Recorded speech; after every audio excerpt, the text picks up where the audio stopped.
திமுக ஆட்சி முறையை நீங்கள் எவ்வாறு பார்க்கிறீர்கள்? திமுக ஆட்சி தற்காலத்தில் எப்படி இருக்குன்னு கேட்கிறீங்க. கேள்வி உள்வாங்கிட்டேன்.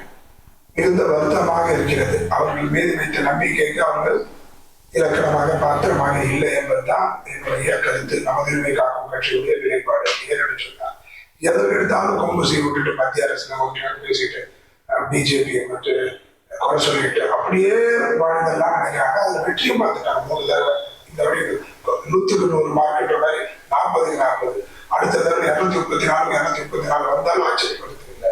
ஆனா நிர்வாகம் ரொம்ப மோசம். சட்டம் ஒழுங்கு மிக கேவலமா இருக்கும். ஆம்ஸ்ட்ராங்குடைய கொலையை ஏற்றுக்க முடியுமா? கடலூர்ல நடந்த 4 பேர் சேர்ந்து பாமக கட்சிகள் போய் வெட்டலாம். கட்சி தலைவர்களும் கட்சி நபர்களுக்கும் இவ்வளவு பெரிய அராஜகம். தயவு செஞ்சு சட்டம் ஒழுங்கு ரொம்ப ரொம்ப மிக மோசமா இருக்கு.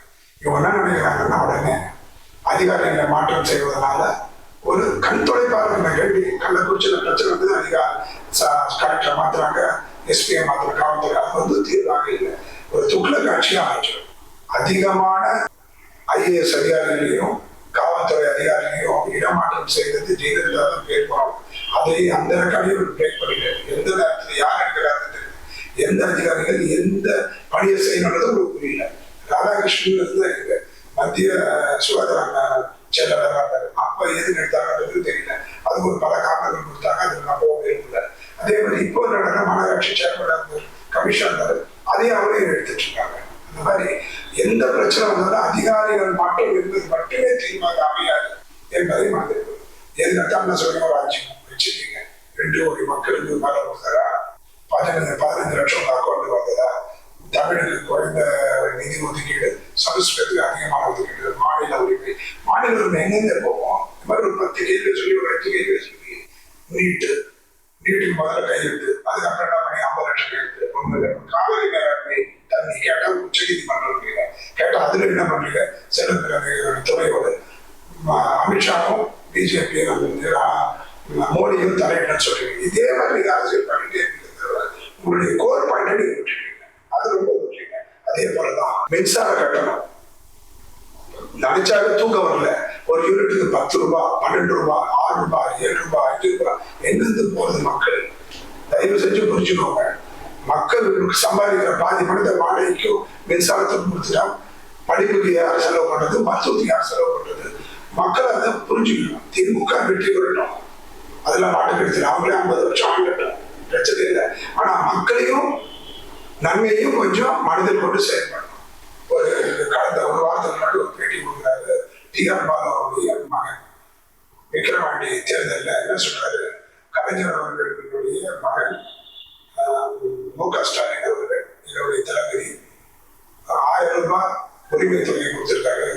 நிறைய நன்மைகளை பல தரப்பட்ட மக்களுக்கு உதவிகளை செஞ்சிருக்காரு. அதனால மக்கள் நன்றியுடன் இருந்து வாக்களிப்பார்கள் சொல்றாரு. இதுல மக்கள் நன்றியோடு இருப்பதற்கு என்ன காரணம்? அவங்க நம்ம வீட்டுக்காக சொல்றாங்க கேட்டாங்க. நிர்மலா சீதாராமன் அவங்க அப்பா வீட்டுக்காக சொல்லி கொடுத்தீங்க. அதே மாதிரி யாருடைய குடும்ப சொத்தையும் நம்ம யாரும் கொடுக்கல. மக்களுடைய வரி பணத்தை பிரிச்சு கொடுக்குறோம். திருப்பி வசூல் பண்றோம், திருப்பி கொடுக்குறோம்.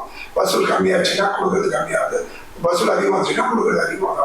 அவ்வளவு பணத்தை அவங்க கொடுக்குறோம். அவங்க போய் நன்றி உள்ளவர்களாக இருப்பாங்கன்னு சொல்றது ஒரு தவறான அணுகுமுறை, தவறான பேச்சு. ஏன்னா மக்களுக்கு நாம் நன்றி உள்ளவர்களா இருக்கோம். ஏன்னா இந்த நாற்காலியில அமர வைத்தது வாக்காளர் பெருமக்கள், பொதுமக்கள். அவங்களுடைய ஆதரவு தான் ஆட்சி நடக்கும். நம்ம தான் எப்பவுமே நன்றி உள்ளவர்களா இருக்கோம். அதே மாதிரி சமீப காலத்துல தலைமை கொஞ்சம் கண்டிக்கிறாங்க. அதே மாதிரிதான் பாரதி அவர்கள் என்ன சொன்னாருன்னா, எந்த அதிகாரி தலைவரை வெளிப்படை கொஞ்சம் பிற்படுத்த தாழ்த்தப்பட்ட மக்கள் படிச்சதுக்கு காரணம், பெரிய பெரிய அதிகாரிகளாக இருக்கிறதுக்கு காரணம் திமுக கூட பிச்சை சொல்றாரு. அதெல்லாம் அந்த மாதிரி வார்த்தைகள்லாம் தவிர்க்கணும். அவர்களுக்கு யாரோ பேச்சுதான் இருக்கக்கூடாது. யாரும் பிச்சை போட்டு புரிஞ்சுக்கலாம். அதை தலைமை வன்மையா கண்டிக்கணும். அவங்கள இல்லைன்னா என்ன இருக்கும்? அதிகாரிகள் மாத்திரம் பிரச்சனை சால்வ் ஆகி நினைக்கிறாங்க தலைமை. ஆனா அது கிடையாது. கட்சியை வழிநடத்தினாலே ஒழிய, கட்சி நிர்வாகிகளை கட்டுப்படுத்தினாலே ஒழிய குற்றங்களும் குறைகளும் தவறுகளும் கட்டுப்படுத்தவே முடியாது. அவர்களை விட்டுட்டு அரசாங்கத்தை துக்ள காட்சி சொல்லுங்க. துக்ள காட்சியில பேர் வராமல் பார்த்துக் கொள்ள வேண்டும்.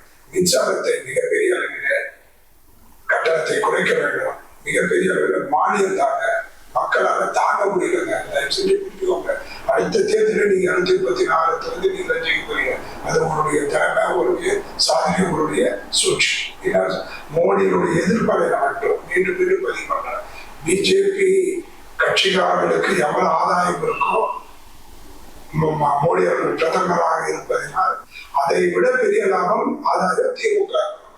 குறிப்பா உதயநிதி ஸ்டாலின் அவர்களுக்கும் ஸ்டாலின் அவர்கள் அதை மனதில் கொண்டு நீங்க தான் ஜெயிக்க போறீங்க, அதுல மட்டும் கிடையாது.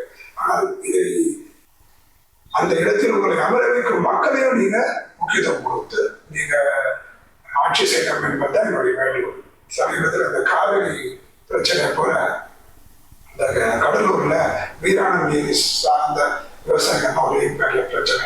ஏன்னா அங்கிருந்து சென்னைக்கு மிகப்பெரிய அளவுல குடிநீர் இங்க வருவதனால அங்க வறண்டு போயிருக்கு. ஏறத்தாழ 40,000 ஏக்கருக்கு மேல விவசாயம் போகம் விளைகிற இடத்துல இன்னைக்கு ஒரு போகம் கூட விளையாம வறண்டு போயிருக்குன்னு ஒரு குழம்பி விவசாயிகள் நடத்தோடு வந்தாங்க. மோடி பண்ண உடனே கொண்டு வரும், இங்க இருந்து ஆள் அனுப்புறோம், எல்லாம் பிரச்சனை பண்ணுறோம், 3 விவசாயத்தை சட்டத்தை எதிர்த்தோம். அதெல்லாம் ஒரு மக்கள் இருக்கிறாங்க, ஒரு பெரிய வாதம் தனியாக பேசலாம். அதே போல நம்ம விவசாயிகளுடைய பிரச்சனையும் நம்ம காத்து கொடுத்து கேட்கணும் இல்லையா? ஏன்னு சொல்றேன்னா, இப்போ முதல்ல விஞ்ஞானம் கிடையாது, நமக்கு தண்ணி வசதி இல்லை. அப்போ சக்கரமாக்கி ஏரியும் புழையையும் நம்ம வீராணம் ஏரியும் நம்பி இருக்கிற ஒரு நிலை இருந்துச்சு. இப்போ வந்து பல கருத்து தவறாக பேசுவாங்க. சில கருத்துக்கள் வந்து குடிநீர் கடல் நீரை குடிநீராக்கும் திட்டத்துல சுப்பிரமணிய சாமி பேச்சை கேட்டே ஆகணும். ஏன்னா இப்போ ஒரு 3-4 இடத்துல போட்டிருக்காங்க, அதை இன்னும் விரிவுபடுத்தி இன்னும் 4 இடத்துல ஒட்டுமொத்த சென்னையினுடைய தண்ணீர் பிரச்சனைக்கு ஒரு சொட்டு தண்ணி கூட வீராணத்தையோ குடலையோ மற்ற நீர்நிலைகளையும் நாம் எதிர்பார்த்து நிற்காமல் கடல் நீரை குடிநீராக மாற்றுவது மிகப்பெரிய அளவில் ஒரு வாய்ப்பாக அமையும் என்பதை மனதில் கொண்டு அதை நீங்கள் முன்னிறுத்தி ஒரு சொட்டு தண்ணி கூட வீராணம் ஏரியிலிருந்து எடுக்கக்கூடாது. அப்படி எடுக்காம இருந்தோம்னா ஏறத்தாழ 40,000 ஏக்கருக்கு மேலான விளைநிலங்கள் முப்போகமும் விளையக்கூடிய வாய்ப்பை நாம் பெறுவோம். அது மட்டும் இல்லாமல் விவசாயிகளுடைய வாழ்க்கை தரம் உயரும் என்பதை மனதில் கொண்டு உடனடியாக போர்க்கால அடிப்படையில் கடல் நீரை குடிநீராக்கும் திட்டத்திற்கு தேவையான புதிய ஆலைகளை, புதிய நிலைகளை உருவாக்கி ஒரு சொட்டு தண்ணி கூட ஏரியிலிருந்து வீராணம் ஏரியிலிருந்து பெறாமல் நாம் இந்த கடல் நீரை பெற்று வாழக்கூடிய ஒரு வாய்ப்பை உருவாக்க வேண்டும் என்பதை கேட்டுக்கொள்கிறேன். அதே போல சிவகாசியில பார்த்தீங்கன்னா அடிக்கடிக்கு விபத்து. எப்படிதான் அந்த தற்கொலைக்கு சமங்க, விஷம் குடிக்கிறதுக்கு சமம் அந்த பட்டாசு தொழிற்சாலை போய் பணியாற்றும் அந்த ஊழியர்களுக்கு எவ்வளவு சாவு பாருங்க. அதற்கு ஒரே வழி அதிகாரிகளை மாற்றுவது தீர்வல்ல. சட்டம் இருக்கு, விதிகள் இருக்கு. இந்த விதிகளை இன்னும் நீங்க கடுமைப்படுத்தணும். வெளிநாட்டு தொழில்நுட்பத்தை நீங்க கொண்டு வரணும். சைனா பட்டாசு நீங்க தடுத்துறீங்க, சிறப்பு. நம்ம நாட்டு உள்நாட்டு உற்பத்தியை பெருக்கிறீங்க. ஆனா அதனுடைய டெக்னாலஜிக்கு வரணும். அந்த டெக்னாலஜிக்கு வந்தாதான் சாவுகளை நம்ம தடுக்க முடியும். விதிகளை இன்னும் 100 மடங்கு 200 மடங்கு கடினப்படுத்தணும்.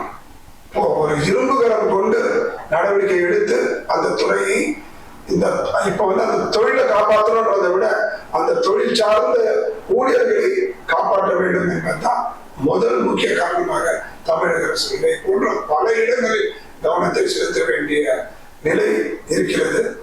கொம்பு சீவுவதை மட்டும் ஒரு பணியாக கொண்டு வெற்றியை எதிர்கொள்ளாமல் உங்களுடைய நிர்வாகத்தையும் உங்களுடைய செயல்பாட்டையும் மேம்படுத்தி உங்களுடைய வெற்றி அமைய வேண்டும் என்பதுதான் முதன்மை காக்கும் கட்சியின் சார்பாக என்னுடைய வேண்டும்.